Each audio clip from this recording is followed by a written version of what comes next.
The museum holds its collection in public trust, meaning the museum is just the caretaker of the artwork. The real owners are the people of New Mexico and the United States. The federal government recognizes this special relationship by granting tax-exempt status to museums. Donations of money and objects to the museum are also usually tax-deductible for the donors. As a result, there are numerous ways the museum builds its collection, including gifts, purchases, bequests, and transfers.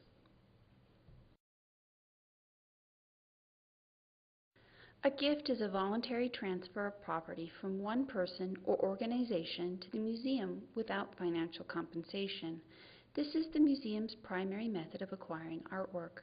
The majority of the collection was assembled through the generous donations of the general public, collectors, and artists and their relatives. On selected occasions, the museum will accept a donation in the form of a promised gift. This is when a donor wishes to retain ownership at the present, but wants assurance that the museum will accept the object at some point in the future.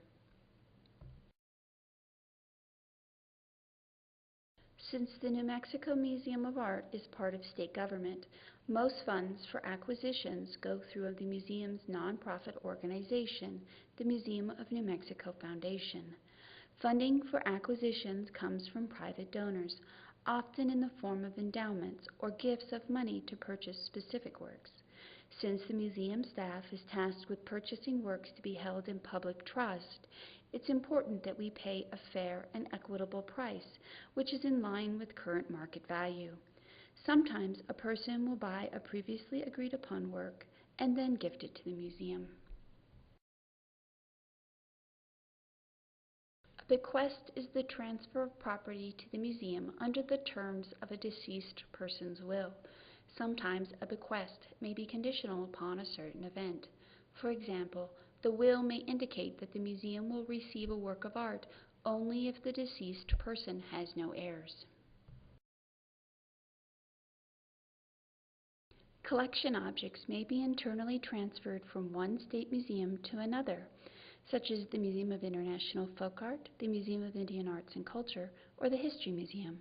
This happens when one museum is deemed by both institutions as being a more appropriate custodian of the work, either because the piece is a better fit for that collection or they have specific collection resources to better care for the object. In the case of Gerald Cassidy's End of the Trail, it was transferred several times between the New Mexico Museum of Art and the New Mexico History Museum due to its significance as both a work of fine art and the historical event depicted in the imagery. However the museum acquires an object, it's important that no strings come attached.